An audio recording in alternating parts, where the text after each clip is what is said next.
Ayan lang po mga kababayan yung maiksi na statement po ni Martin Romualdez. Yung dating speaker po si Martin, tulad ng ating Pangulong Bongbong Marcos, maiksi lang magsalita. Hindi siya yung daldal ng daldal.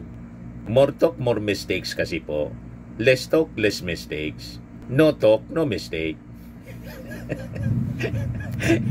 Di ba? Maingat po sa mga pagpapalabas ng statements. Yung ating Pangulo nga sabi na, "I'll not dignify with the claim of Saldico." Kung ang pag-usapan niya natin yung tungkol sa storm, sa pagbisita po siya sa Negros Occidental, sa mga nasalanta ng Bagyong Tino at Uwan, pag-usapan na niya natin. Yan ang ating Pangulo. Relax na relax. Busy siya. Kaya mali yung mga sinasabi ng mga DDS influencers na paranoid na daw.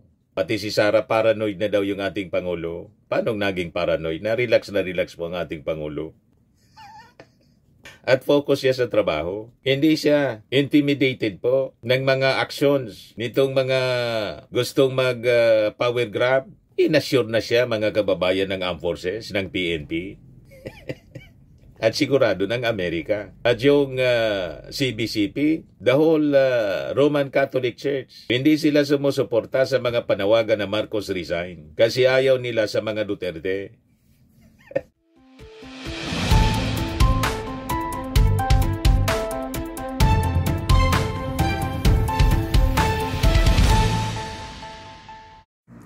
Hello po mga kababayan, si Dante Maravillas. Breaking news ngayon, nag-react na po si Martin Romualdez, onas yung ating Pangulo, nang ma-interview sa Negros Occidental, ang ating Pangulo. Sabi ni PBBM, "I'll not dignify the claim of Saldico." Ayaw patulan ng ating Pangulo. Pero si Martin Romualdez, mga kababayan, nagpaabot na ng statement sa pagkanta. Yan lang sintonado. Yung kanta ni Saldico, mga kababayan, sintonado. Walang matinong pyesa.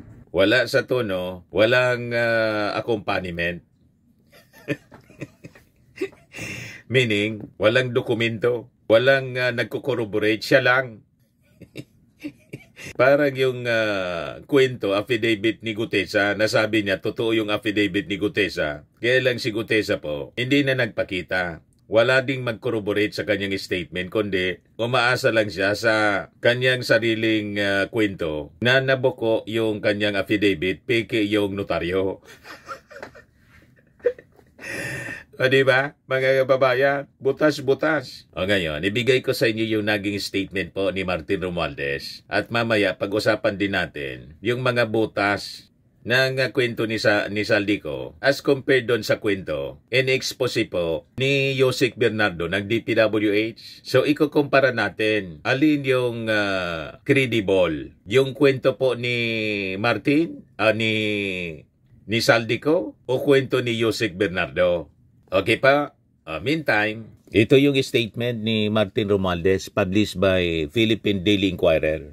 Yan Former Speaker Martin Romualdez finally addresses resigned Ako Bicol Representative Eli Saldico's allegations.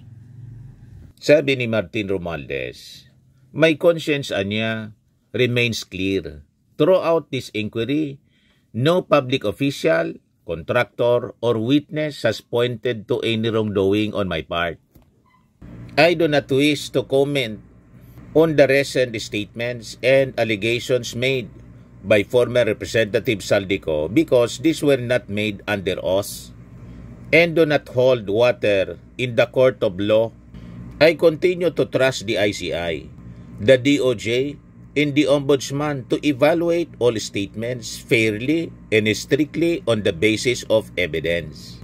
I remain ready to cooperate with any lawful process, and I am confident that the truth will emerge through the proper institutions." Ayan lang po mga kababayan yung maiksi na statement po ni Martin Romualdez. Yung dating speaker po si Martin, tulad ng ating Pangulong Bongbong Marcos, maiksi lang magsalita. Hindi siya yung daldal ng daldal. More talk, more mistakes kasi po. Less talk, less mistakes. no talk, no mistake. Di ba? Maingat po sa mga pagpapalabas ng statements. Yung ating Pangulo nga sabi na, "I'll not dignify with the claim of Saldico." Kung ang pag-usapan niya natin yung tungkol sa storm, sa pagbisita po siya sa Negros Occidental, sa mga nasalanta ng Bagyong Tino at Uwan, pag-usapan na niya natin. Yan ang ating Pangulo. Relax na relax. Busy siya. Kaya mali yung mga sinasabi ng mga DDS influencers na paranoid na daw. Pati si Sara paranoid na daw yung ating Pangulo. Paano naging paranoid? Na relax po ang ating Pangulo. At focus siya sa trabaho. Hindi siya intimidated po ng mga actions nitong mga gustong mag-power grab. Inassure na siya mga kababayan ng Armed Forces, ng PNP. At sigurado ng Amerika. At yung CBCP, the whole Roman Catholic Church, hindi sila sumusuporta sa mga panawagan na Marcos resign. Kasi ayaw nila sa mga Duterte. Ayan o. Look, President Ferdinand Marcos Jr. today, November 15, leads a situational briefing with cabinet officials, national agencies, and local leaders in Central Negros Occidental to assess Typhoon Tino's damage and review ongoing rehabilitation efforts. Hindi po nagpapatinag ang ating Pangulo sa mga destabilization po. Assured siya ng Armed Forces. Walang suporta po sa civil societies ang mga panawagan. Kasi unang-una, yung ating Pangulo mismo nagpapaimbestiga sa korupsyon. At yung destabilization, yung mga plot na i-unseat siya mga kababayan, ang objective, iupo si Sara para po matigil na yung investigasyon kasi ang daming sangkot pong senador na mga kaalyado nila at mga congressmen kaalyado nila. Ayan ba? Saka, mga kababayan, yan yung mga pinangalanan ni Yusek Roberto Bernardo. Yan ang mga balita. Mark Villar, Bonoan Cabral operated kickback system and DPWH. Nasa tamang tono po yung pagkanta ni Yusek Bernardo at credible yung kanyang statement. Yung statement niya po, sinumpa ang salaysay. Naka-take out siya. As compared to Saldico po, kwento lang niya yun. Di ba? Walang weight, sabi ni Ping Lacson. Walang probative value, sabi po ni Ping Lacson. Pati nga po yung video niya, medyo kaduda-duda kasi tingnan ninyo ang pagkakaiba. Pati yung ngipin niya, iba. Yung kilay niya, parang nagpakapal ng kilay tulad ni Chis Escudero. At syempre, nangayayat siya mga kababayan sa sobrang problema. Pero pinagdududahan nga po ng ilan na baka AI yung video. Diba? Mga kababayan, di pa sigurado. Ini-evaluate pa po. Kaya ayaw patulan ng ating Pangulo. Ayaw i-dignify yung claim. Mga aligasyon po ni Saldico. So ang DPWH insertion po ay nasa tunong kanta ni dating DPWH Yusek Bernardo. Yun ang kapanipaniwala po. Dawit po sina dating DPWH Secretary Bonoan, si Yusek Cabral, at saka si dating DPWH Secretary panahon ni Digong na si Mark Villar na incumbent senator ngayon. Tulad ng napanood po ninyo sa hearing ng Senado, Senate Blue Ribbon Committee, si Bernardo po ang kompletong naglatag ng sistema ng korupsyon sa DPWH. May detalye, may figures kung magkano yung mga tinanggap na kickbacks ng mga senador, may years kung kailan po nangyari. May pangalan at may sariling pag-amin ng kanyang personal na pagkakasangkot.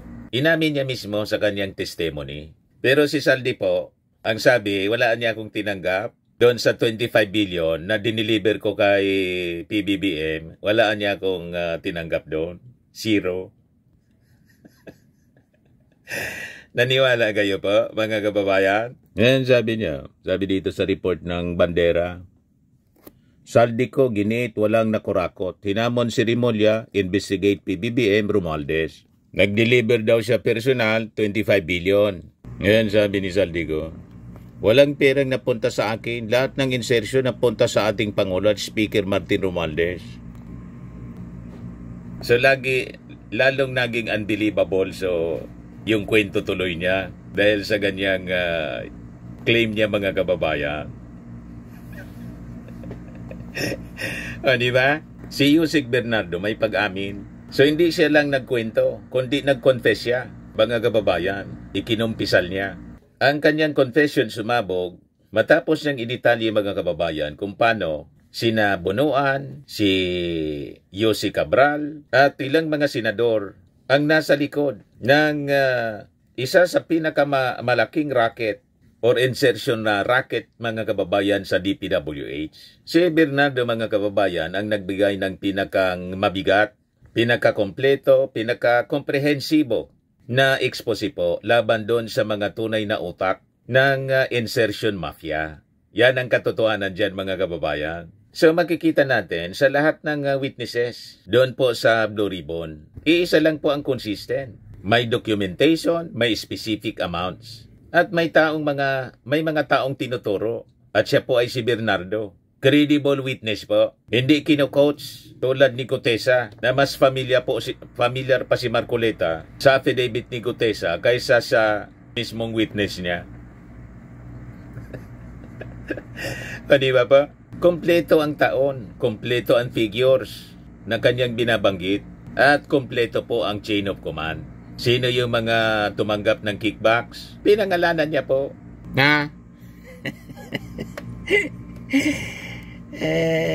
Yan po, mga kababayan. Report siya ng DCRH para alam ninyo kung sino yung nag-publish nito. Yan ex-DPWH Yusek Bernardo names. Ito, credible po. Pinanindigan niya. May dokumento. Hindi yung may prepared script lang po na binabasa. Hindi man po sinumpaan. Binabasa sa kung saan galing, mga kababayan. Di ba? Kaya sabi ni Ping Lacson, persiya niya, walang probity value. Si Ping Lacson mismo, chairman ng Committee on Blue Ribbon Committee, ang nagsabi sa interview kahapon.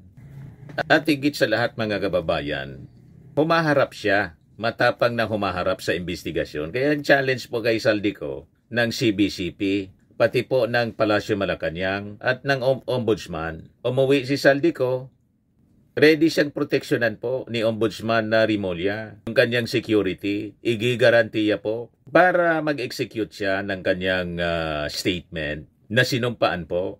Ganon. So makikita ninyo po dito sa expose number 1 ni Yusek Bernardo sa budget insertions mismo ang ugat ng korupsyon at sinabunuan at Cabral ang ilan sa mga nasa tuktok ng operasyon. Detalyado po na sinabi ni Yusek Bernardo, si Cabral ang may total influence in authority sa pagbuo ng NEP para sa DPWH. Siya yung nakipag-meeting sa mga mambabatas para itanong ano ang gusto ninyong project na i-insert. Siya yung nag-adjust, nagbawas, nagdagdag sa NEP. At lahat ito, may blessing daw, sabi ni Yusek Bernardo kay Secretary Bunuan. Hindi po siya akaka. Hindi narinig ko lang. Direct testimony, madaling sabi. Hindi aka-aka. Hindi niya sinabi, sa narinig ko niya. Tulad ng kwento ni Diskaya, narinig ko niya. Ginamit yung pangalan ni pero nag-deny din si Diskaya na may direct knowledge siya kay Martin Romualdez. Di ba po? Ayan expose number 2. Direktang testimony po. Si Bunuan mismo ang nag-utos kay Bernardo na mag-submit ng insertion list. 3 taon, 3 beses, 3 malalaking halaga. Noong 2023, NEP 450 million. Noong 2024 NEP, 150 million. Noong 2025 NEP, 900 million. So hindi po invento, naka-breakdown po. At may taon, specific siya. Nakalista, naka-project list. Madaling sabi, mga kababayan. Di ba? Makikita ninyo ang pagkakaiba sa kwento ni Saldi saka sa kwento ni Yusek Bernardo. Sa kwento po ni Saldi, generalization at ang daming butas, sabi ko nga po, mas malaki pa yung butas sa butas ng ilong ko. Kaya nabasag ka agad po. Kaya kung nanonood sa atin si Kabayang Saldico, mas mabuting pakinggan po ninyo yung advice ng CBCP at saka ng Ombudsman, saka ng Palasyo. At sabi ko nga, si PBBM, open sa negosasyon. Basta't makipag-usapan niya sa akin yung mga kontraktor, ayusin uli yung mga projects, yung mga ghost project, di gawin. Yung mga substandard, gawin uli. I-repair para maging maayos yung project. Okay na niya tayo. Huwag magpapadala sa gatong Kabayang Saldi. Baka matunaw yung mga pinaghirapan po ninyo pag ganyan. Kung ako sa inyo, huwag kayong susugal dito sa gatong na destabilization. Ginagamit po kayo para i-destabilize. At pag makaupo si Sara na dati nang inaway po ninyo at inaway kayo, baka napromisahan kayong hindi na itutuloy yung investigasyon. Mabuti kung mangyari, baka ma-double cross kayo. Magkaunsihan. O, di ba? Buti na yung mag-usap kayo ng mabuti. Kung you fear for your life, then you seek protection from the DOJ, from the Ombudsman. Di ba? Ganun ang pwede po ninyong gawin para maayos yung problema na kinasadlakan po ninyo. Yun ang solusyon yan. Imbes na sumugal kayo dito sa destabilization efforts na wala man pong support sa civil society, walang support sa armed forces, walang support sa Amerika. Kaya malamang sa malamang, after the rally, 3 days rally, si PBBM pa rin yung presidente hanggang 2028. Di ba? O, ngayon, dito tayo sa expose ni Bernardo number 3, may kickback rates per year at pareho sila ni Bonoan, may hati. Ayon kay Bernardo, noong 2023, 10% daw yung hati niya. Yung share niya, 2024, 15%, 2025, 20%. Ay yung kickback ito, mga kababayan pala, na binibigay. So, bawat taon, pareho silang may cut sa commitments. May mekanismo, may flow, may hawak siyang 5 billion per year para kay Bonoan. So, hindi mo ito maimbento mga kababayan kung hindi ka kompleto ng dokumento at hindi ka parte ng hatian. Kung hindi ka parte ng operation, parte siya ng operation mismo. Insider siya eh. So, expose number 4, mga kababayan ni Jose Bernardo, may physical delivery ng cash kay Cabral. Hindi hypothetical, hindi sinabi lang sa akin. I-deliver niya mismo yung cash sa Quezon City residence ni Cabral. Sino ang gagawa ng detalye kung hindi siya mismo ang involved? Pero hindi kagaya ni Gutesa, si Bernardo ay nagpakita ng original. Nagpapakita at original ang notaryo ng kanyang affidavit at higit sa lahat, hindi tinuturuan ng kahit sinong senador. Hindi kinukots po tulad ng ginawa ni Marcoleta kay Gutesa. At si Bernardo po, willing na mag-appear. Si Gutesa po, biglang nag-disappear. Naglao bigla at gumawa ng kwento si Marcoleta. Saka si Amy Marcos na pabaliktad na niya, magririkan na niya. Mas alam nila. You see? So alata mga kababayan na script. Kasi mabubuking po. Tapos biglang lumitaw si Saldico. Nagbasa din ng sarili niyang script. Punong-puno pa ng butas. At sinabi, mga kababayan, na yung ating Pangulo nag-insert ng 100 billion. Paano mag-insert yung ating Pangulo ng 100 billion at kakausapin siya sa insertions? Hindi kailangan kausapin siya. Kasi yung budget, president sa budget siya. Pwede niyang gawin yon at sabihan lang si Amina Pangandaman na dagdagan ng 100 billion. Di ba? At illogical, mga kababayan, na magpapa-insert yung ating Pangulo ng 100 billion pagkatapos ibibeto niya 194 billion. Tapos magpapa-imbestiga siya. Imbestiga niya yung sarili niya. Wala sa logic po, mga kababayan. You see? Dito tayo sa expose number 5 ni Bernardo. So, hindi lang po pera ni Bunuan at Cabral, pati nung panahon ni Mark Villar, gumana ang parehong scheme. Ayon sa kwento ni, sa affidavit ni Bernardo, 10% ang komisyon, 15% napunta kay Villar, via kasi na si Carlo Aguilar, 25% kay Cabral, 25% kay Bernardo. So, consistent siya, ang pattern. Consistent din yung mga players. Consistent yung modus. Kaya kapanipaniwala yung naging expose sa Senado ni Bernardo. Si Gutesa po, kamot ulo.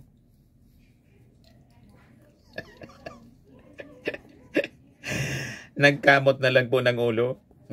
Ito ang pinapaniwalaan ng mga DDS at ni Marcoleta. Kamot ulo.